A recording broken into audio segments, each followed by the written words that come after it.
우리가 복습을 해볼까요? 왜냐하면 오늘 강의와 연결이 되기 때문에 그렇습니다. 우리가 그렇게 누리길 원하는 경제적 자유, 그런데 누리지 못하고 있는 이 경제적 자유를 가로막는 요인이 6가지가 있다고 제가 말씀을 드렸죠. 첫째는 고물가, 높은 물가가 우리의 경제적 자유를 가로막는다. 두 번째는 낮은 금리, 저금리. 그래서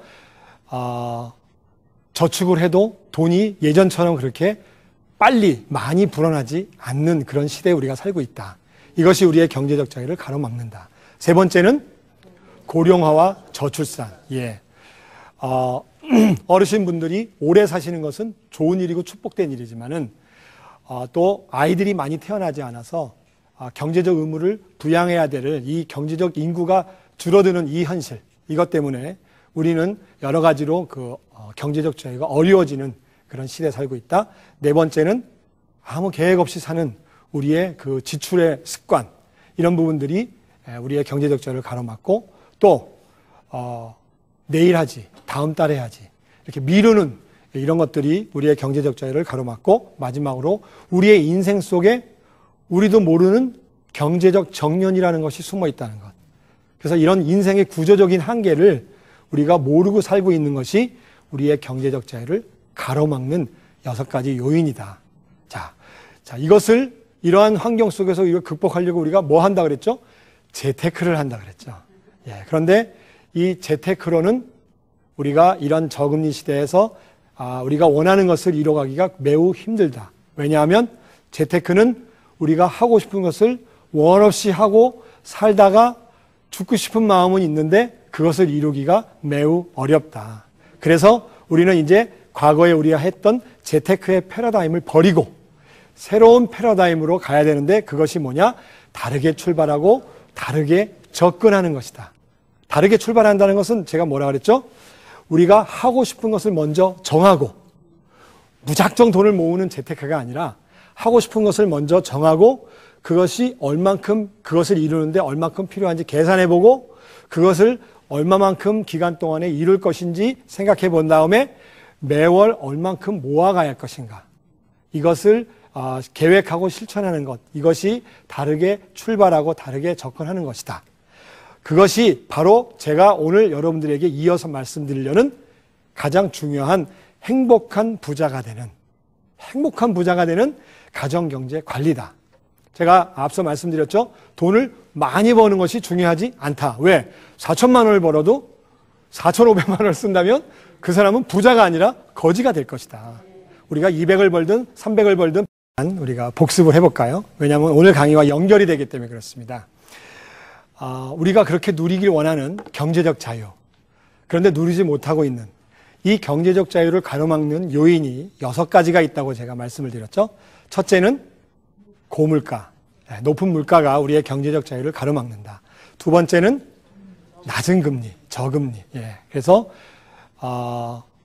저축을 해도 돈이 예전처럼 그렇게 빨리 많이 불어나지 않는 그런 시대에 우리가 살고 있다. 이것이 우리의 경제적 자유를 가로막는다. 세 번째는 고령화와 저출산.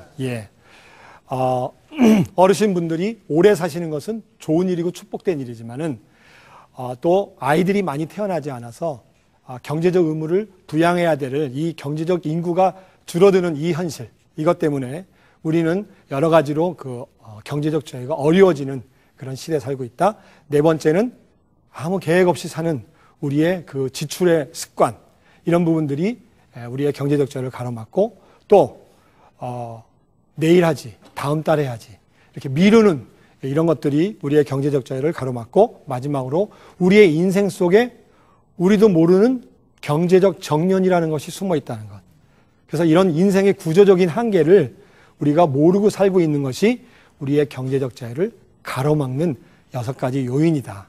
자, 이것을 이러한 환경 속에서 이걸 극복하려고 우리가 뭐 한다 그랬죠? 재테크를 한다 그랬죠. 그런데 이 재테크로는 우리가 이런 저금리 시대에서 우리가 원하는 것을 이뤄가기가 매우 힘들다. 왜냐하면 재테크는 우리가 하고 싶은 것을 원 없이 하고 살다가 죽고 싶은 마음은 있는데 그것을 이루기가 매우 어렵다. 그래서 우리는 이제 과거에 우리가 했던 재테크의 패러다임을 버리고 새로운 패러다임으로 가야 되는데 그것이 뭐냐? 다르게 출발하고 다르게 접근하는 것이다. 다르게 출발한다는 것은 제가 뭐라 그랬죠? 우리가 하고 싶은 것을 먼저 정하고 무작정 돈을 모으는 재테크가 아니라 하고 싶은 것을 먼저 정하고 그것이 얼만큼 그것을 이루는데 얼만큼 필요한지 계산해보고 그것을 얼마만큼 기간 동안에 이룰 것인지 생각해 본 다음에 매월 얼만큼 모아가야 할 것인가.